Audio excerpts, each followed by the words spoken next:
तो हेलो दोस्तों, कैसे हैं आप लोग। मैं हूं अंकुर और स्वागत है आपका मेरे और आपके अपने चैनल कॉमिक बुक गाय पर। दोस्तों, आज की वीडियो में हम अल्ट्रा वेजिटो की स्टोरी को कंटिन्यू करने वाले हैं। आज की वीडियो में हम देखेंगे कि आखिर सेराफिम गोकू क्या कर रहा है।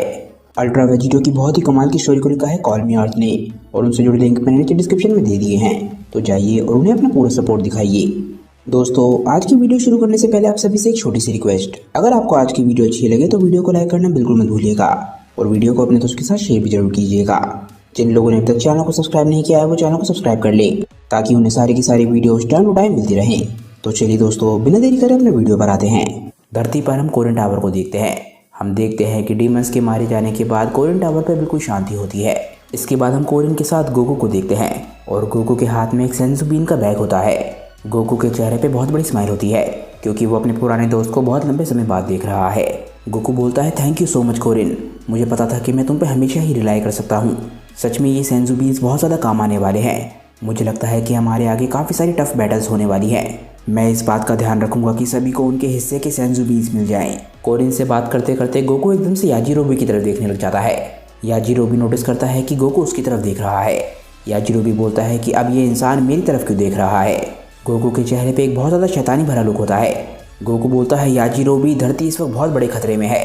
तुम जानते ही हो कि हमारी संख्या कितनी ज़्यादा कम है। मैं उम्मीद करता हूँ कि हम तुम्हारी मदद की उम्मीद कर सकते हैं। मैं कामे लुकआउट पर तुम्हारे मूव्स देखने का इंतज़ार करूँगा। याजिरोबी गोकू की ये बात सुन के हैरान हो जाता है और बोलता है, क्या मेरा इंतज़ार करोगे। जैसा कि हम सभी जानते हैं कि याजिरोबी बहुत ज़्यादा डरपोक है और वो गोकू की बात सुन के घबराते हुए बोलता है, ज़रूर, तुम मुझे वहाँ पर ज़रूर देखोगे। मुझे बस अपना ब्लेड शार्प करने दो, हो सकता है उसमें थोड़ा बहुत टाइम लगे। कोरियन याजिरोबी की बात काटते हुए बोलता है, हाँ ज़रूर मोटू। कोरियन बहुत अच्छे तरीके से जानता है कि याजिरोबी कितना ज़्यादा डरपोक है।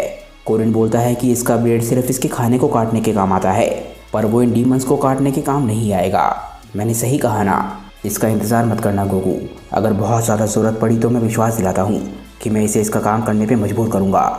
जैसा कि इतने सालों पहले इसने वेजिटा के खिलाफ भी तुम्हारी मदद करी थी। पर उससे भी ज़रूरी बात, मैंने ये बात उड़ते उड़ते सुनी है कि धरती पर ये जो दिक्कत आई है ये सिर्फ धरती पर ही नहीं है, ये इस वक्त हर प्लैनेट पर हो रही है। सही कहा ना। फिलहाल जो मैं सेंस कर सकता हूँ, मुझे लगता है कि हमारे पास काफ़ी सारे वॉरियर्स हैं जो कि इस सिचुएशन को हैंडल कर सकते हैं। पर मुझे लगता है कि तुम्हें बाकी सारे प्लैनेट्स के बारे में सोचना चाहिए जिनके पास उनकी रक्षा के लिए ऐसे वॉरियर्स नहीं है। हमें इन डीमंस के गोल्स के बारे में नहीं पता और आखिरकार ये कब्ज़ा क्यों करना चाहते हैं। अगर हम उन्हें कब्ज़ा करने देते हैं तो उसका रिजल्ट सिर्फ ख़राब ही हो सकता है। इससे पहले कि बुल्मा इतनी शिप्स बनाए कि वो सभी के लिए काफ़ी हो, मुझे लगता है कि तब तक तुम्हें उन प्लैनेट्स के बारे में सोचना चाहिए जहाँ पर तुम जा सकते हो और वहाँ पर जाके प्रोटेक्ट करना चाहिए। गोकू गहरी सोच में पड़ जाता है और बोलता है, अभी मुझे लगता है कि तुम सही बोल रहे हो। लूसिफ की बात आती है तो सब कुछ पॉसिबल है। जिन प्लैनेट्स पर भी वो कब्ज़ा कर रहा है, हो सकता है वो किसी तरीके से उसे ताकतवर बना रहे हों। ये कुछ ऐसा है जो कि हम अभी अफोर्ड नहीं कर सकते। मुझे उन प्लैनेट्स के बारे में सोचना पड़ेगा जिन प्लैनेट्स की लाइफ फोर्स को मैं ऑलरेडी सेंस कर सकता हूँ। पिकलो अभी नैमेक पर गया है ताकि वो अपने लोगों को बचा सके। तभी एकदम से गोकू चौंकता है। गोकू बोलता है, उसके लोग। इसके आगे गोकू कुछ नहीं बोलता और एकदम से अपने माथे पे 2 उंगलियां रखता है। गोकू इंस्टेंट टेलीपोर्टेशन का इस्तेमाल करने वाला है। याजिरोबी जो कि अभी भी ज़मीन पर बैठा हुआ है, वो इस चीज़ को देख के एकदम से चौंकता है और बोलता है कि गोकू ऑलरेडी जा रहा है। गोकू आजकल काफ़ी ज़्यादा रूड हो गया है। गोकू बिना बोले ही यहाँ से जा रहा है। उसने तो गुड बाय भी नहीं करा, आखिर इसका क्या मतलब है। कोरियन के चेहरे पे स्माइल आ जाती है और एकदम से वो अपने सर पे हाथ रखता है। वो बोलता है कि मैं इस बच्चे को बहुत लंबे समय से जानता हूँ। मुझे लगता है कि मैंने इसे कुछ लोगों की याद दिला दी जिन्हें गोकू की मदद की ज़रूरत होगी। गुड लक बच्चे। इसके बाद हम एक येलो रंग के प्लेनेट पर आते हैं। ये होता है प्लेनेट वैम्पा। हम देखते हैं कि यहाँ पर डीमंस चिलाए का पीछा कर रहे होते हैं। चिलाए और लीमो अपनी जान बचाने की कोशिश कर रहे होते हैं। लीमो पीछे की तरफ देखता है और बोलता है, चिलाए कम ऑन, तुम पीछे रहती जा रही हो, थोड़ा तेज़ भागो। तभी चिलाए बोलती है कि मैं पूरी कोशिश कर रही हूँ। ब्रोली, आखिर तुम कहाँ हो। हम देखते हैं कि चिलाए और लीमो एक डीमन से बच के भाग रहे होते हैं और चिलाए चिल्लाती है कि हमसे दूर रहो। हम देखते हैं कि लीमो अपनी जेब में कुछ ढूंढ रहा होता है। लीमो अपनी जेब में से गन निकालता है और बोलता है, चिलाए यहाँ से भागो, हम यहाँ से बचकर नहीं निकल पाएंगे। एटलीस्ट एक साथ तो नहीं, मैं इन्हें रोक के रखता हूँ, तुम यहाँ से भागो, जिंदा रहो। ब्रोली यहाँ होता तो वो यही चाहता। चिलाए पीछे लीमो की तरफ देख रही होती है और चिल्लाती है, नहीं लीमो, तुम भी मुझे छोड़ के जाना चाहते हो। चिलाए को अकेले बचने के बजाय अपने दोस्त के साथ मरना ज़्यादा बेहतर लग रहा है। टीमो एकदम से अपनी लेज़र गन को डीमंस के ऊपर शूट करने लग जाता है और बोलता है कि मैं तुम्हें उस तक नहीं जाने दूंगा। लीमो का निशाना काफ़ी अच्छा होता है और सारे लेज़र डीमंस पे लग रहे होते हैं, पर उस लेज़र बीम का डीमंस पे कोई भी असर नहीं हो रहा होता। डीमंस हंस रहे होते हैं। लीमो चिल्लाता है, नहीं चिल्लाए, तुम बस भागो। लीमो की इस बात पे डीमन हंसकर बोलता है कि भागकर तुम यहाँ से हमसे नहीं बच पाओगी। लीमो की लेज़र में से धुआं निकलने लग जाता है, वो ओवरहीट हो गई है। डीमंस इस मौके का फ़ायदा उठा के लीमो पे अटैक कर देते हैं। लीमो एकदम से चिल्लाता है, नहीं। लीमो के चेहरे पे डर साफ दिख रहा होता है। लीमो के सामने जो डीमन है वो उसे ख़त्म करने के लिए तैयार है और आखिरकार लीमो ने भी एक्सेप्ट कर लिया है। लीमो के सामने जो डीमन है वो उसे ख़त्म करने के लिए एकदम से अपना हाथ उठाता है ताकि वो एक ही झटके में लीमो को ख़त्म कर सके। डीमन रैल्म के इन क्रीचर्स में रहम ज़रा सा भी नहीं है। डीमन का हाथ लीमो तक पहुंचने वाला होता है और लीमो एकदम से घबरा कर चिल्लाता है।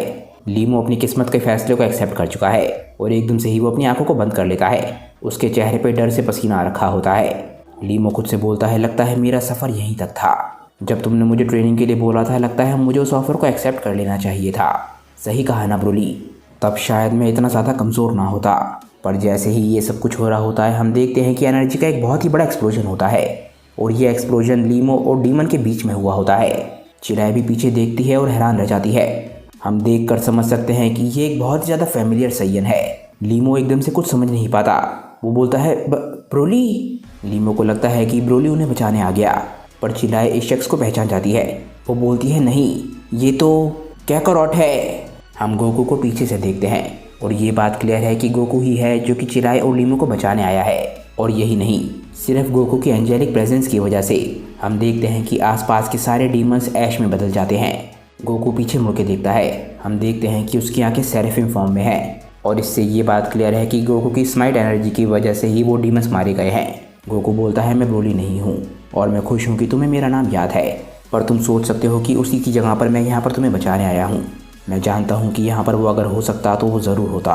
गोकू एक इंटेंस लुक के साथ सामने देखता है और बोलता है कि मैं जानता हूँ कि इस वक्त तुम्हारे दिमाग में काफ़ी सारे क्वेश्चंस आ रहे होंगे, पर ये एक बहुत ही लंबी कहानी है। ब्रोली सुरक्षित है। फ़िलहाल के लिए तुम लोग यहाँ से जाओ और कहीं पर जाकर छुप जाओ। मैं तुम लोगों के पास जल्द ही आता हूँ। एक बारी मेरा काम यहाँ पर ख़त्म हो जाए, फिर आके मैं तुम्हें सब कुछ बता दूँगा। चिंता मत करो, यहाँ पर मुझे ज़्यादा लंबा समय नहीं लगना चाहिए। तभी हम देखते हैं कि कुछ दूरी पे गोकू असल में क्या देख रहा है। वहाँ पर हम देखते हैं कि 2 पैर हैं। हम देखते हैं कि वहाँ पर 2 डीमंस हैं। एक डीमन हंसकर बोलता है कि यहाँ पर कुछ मज़ेदार आया है गोम। ये दोनों डीमंस प्लैनेट पैम्पा पे सारी लाइफ फॉर्म ख़त्म करने के लिए आए हैं, क्योंकि इनके हिसाब से ये लोग उन लाइफ फॉर्म से ऊपर है। तभी दोनों में से छोटा डीमन बोलता है कि कौन सोच सकता था, जैसे ही हम लोग होप खोने वाले थे कि इस फालतू के प्लैनेट पर हमें कुछ अच्छा खाने को मिलेगा ही नहीं। कुछ समय के लिए तो मुझे लग रहा था कि लॉर्ड लूसिफ को हम यहाँ पर सिर्फ उन्हीं क्रीचर्स को ऑफर कर पाएंगे जो अजीब से ग्रीन रंग के फर वाले क्रीचर इस प्लैनेट पर हैं। वैसे ही यहाँ पर एक और आ गया। इस वाले को देख के लग रहा है कि ये थोड़ा बहुत सही होगा। तभी बड़ा वाला क्रीचर बोलता है कि पर मुझे उस बात पे विश्वास नहीं है। इसकी एनर्जी को सेंस करके तो ऐसा नहीं लग रहा कि ये बाकी दोनों के मुकाबले ज़्यादा ताकतवर होगा। हो सकता है हमें जल्दी दूसरे प्लैनेट पर जाना पड़े लूसिफ के कोटा को पूरा करने के लिए। तभी दोनों डीमंस को एकदम से एक आवाज़ आती है, जिसे सुन के वो दोनों हैरान रह जाते हैं। वो आवाज़ बोलती है कि मुझे इस बात पे पूरा विश्वास नहीं है। मेरे हिसाब से मैं वही हूँ जो कि लूसिफ ढूंढ रहा है। ये आवाज़ उनके बहुत नज़दीक से आ रही होती है। वो दोनों अपने सामने देख रहे थे, पर वो दोनों एकदम से अपने पीछे देखते हैं और एकदम से चौंक जाते हैं। वो बोलते हैं, क्या? हम देखते हैं कि गोकू अचानक से ही उनके पीछे आ गया होता है। गोकू उन डीमंस के पीछे खड़ा होकर भी बिल्कुल शांत होता है। बड़ा डीमन एकदम से चौंक कर बोलता है कि आखिर ये कैसे हो सकता है? ये हमारे पीछे इतनी तेजी से कैसे पहुंच गया, वो भी बिना डिटेक्ट हुए? छोटा डीमन चिल्लाता है, क्या बकवास है, ये एक डीमन किंग की बेइज्जती कर रहा है, वो भी उसके आदमियों के आगे। ये सबसे पहला होगा जो कि मारा जाएगा। गोम आ जाओ। दोनों डीमंस बहुत तेजी से गोकू पे अटैक करने लग जाते हैं। ये दोनों डीमंस उन डीमंस से बहुत ज़्यादा तेज़ और ख़तरनाक हैं जिनसे गोकू अभी तक लड़ा है। दोनों ताकतवर डीमंस गोकू पे एक साथ अटैक कर रहे होते हैं, पर गोकू अभी तक उनके सारे अटैक्स को बहुत ही आराम से डॉज कर रहा होता है। गोकू के चेहरे पे स्माइल होती है, जैसे कि ये उसके लिए सिर्फ वार्म अप हो। गोम लगातार गोकू पे किक शूट कर रहा होता है, पर उसकी सारी किक्स बेकार हो रही होती हैं। गोम बोलता है, ओजू आखिर क्या चल रहा है? ओजू बोलता है, गोम मुझे नहीं पता, पर अटैक जारी रखो। ओजू की ये बात सुन के गोकू एकदम से हंसता है और बोलता है, क्या अटैक करते रहो, तुम्हें पता है मेरे पास पूरा दिन नहीं है। 5 स्ट्रॉन्गेस्ट ने मुझे तुम्हारे बारे में जो कुछ भी बताया था उसकी वजह से मैं तुमसे काफ़ी कुछ एक्सपेक्ट कर रहा था। ये सच में काफ़ी बड़ा लेट डाउन है। गोकू आखिरकार दोनों डीमंस को अपनी असली ताकत दिखाना शुरू करता है। गोकू के अंदर से इतना ज़बरदस्त ऑरा निकल रहा होता है कि दोनों डीमंस एकदम से हैरान रह जाते हैं। गोम बोलता है, इम्पॉसिबल, इतनी ताकत, वो भी एक मॉडल के पास। गोकू के ऑरा का प्रेशर इतना ज़बरदस्त होता है कि दोनों डीमंस एकदम से ही पीछे की तरफ जाके गिरने लग जाते हैं। गोकू इस मौके का फ़ायदा उठा के एकदम से ओजू के पीछे जाता है। ओजू चिल्लाता है, रुको, आखिर ये ताकत क्या है। डीमन की ओजू बहुत ज़्यादा हैरान रह जाता है और बहुत ज़्यादा घबरा जाता है जैसे ही वो देखता है कि सेरेफिम गोकू उसके पीछे आ रहा है। गोकू बोलता है कि ये उन सभी इनोसेंट लोगों की ताकत है जिन्हें तुम कचरे की तरह ट्रीट करते हो। मैं अब तुम्हें और किसी को नुकसान पहुंचाने नहीं दूंगा। गोकू एकदम से अपनी कोने से ओजू पे अटैक करता है और ओजू के मुंह से खून निकल जाता है। ओजू की बॉडी एकदम से लाइफलेस सी हो जाती है और पीछे जाके गिरने लग जाती है। ओजू पे अटैक करके गोकू एकदम से रुकता है और ज़मीन पे लैंड करता है। गोकू इसके बाद पीछे मुड़ के गोम की तरफ देखता है। गोकू बोलता है, कैसा लगता है गोम, कैसा लगता है जब एक ताकतवर एक कमज़ोर पे रौब जमाता है। गोम बहुत ही ज़्यादा डरी हुई आवाज़ में बोलता है कि मुझसे दूर रहो, पर उससे कोई फ़र्क नहीं पड़ता। हम देखते हैं कि गोकू गोम और ओजू दोनों पे अटैक करता है और दोनों को ज़मीन में गाड़ देता है। गोम और ओजू दोनों खून से लथपथ ज़मीन पे बेहोश पड़े होते हैं। दोनों दर्द से कर्रा रहे होते हैं और दोनों ही मौत की कगार पर होते हैं। इसके बाद कुछ बहुत अजीब सा होता है। दोनों डीमन किंग्स के हारने के बाद हम देखते हैं कि सभी डीमंस एकदम से बेहोश होने लग जाते हैं। पूरे के पूरे प्लेनेट पर लोअर डीमंस का यही हाल हो रहा होता है। गोकू नोटिस कर लेता है कि प्लेनेट पे क्या चल रहा है। एकदम से ही वो गोम के पास आके उसकी छाती पे पैर रखता है और इसके बाद गोकू एकदम से पावर डाउन कर लेता है। गोकू बोलता है, ये इन्वेजन ये ख़त्म हो गया है। जैसे ही मैंने इनके टॉप डीमंस को हराया, बाकी सब कुछ खुद ही ख़त्म हो गया। धरती पर भी ऐसा ही कुछ होना चाहिए। मुझे बाकी लोगों को बताना होगा। गोकू को डीमंस के बारे में कुछ बहुत ही नई चीज़ पता चली है, पर क्या ये जानकारी गोकू और उसके दोस्तों के काम सच में आएगी, ये हम जानेंगे नेक्स्ट वीडियो में। क्योंकि दोस्तों आज की ये वीडियो यहीं पे ख़त्म हो जाती है। मुझे नीचे कमेंट करके बताइए कि आज की ये वीडियो आप लोगों को कैसी लगी। अगर आपको आज की ये वीडियो अच्छी लगी हो तो वीडियो को लाइक करना बिल्कुल मत भूलिएगा और वीडियो को अपने दोस्तों के साथ शेयर भी जरूर कीजिएगा। जिन लोगों ने अभी तक चैनल को सब्सक्राइब नहीं किया है वो चैनल को सब्सक्राइब कर ले ताकि उन्हें सारी की सारी वीडियोस टाइम टू टाइम मिलती रहे। तो चलिए दोस्तों, आज की वीडियो के लिए बस इतना ही। मैं मिलता हूँ आप लोगों को अपनी नेक्स्ट वीडियो के साथ। तब तक के लिए बाय दोस्तों और थैंक्स फॉर वॉचिंग।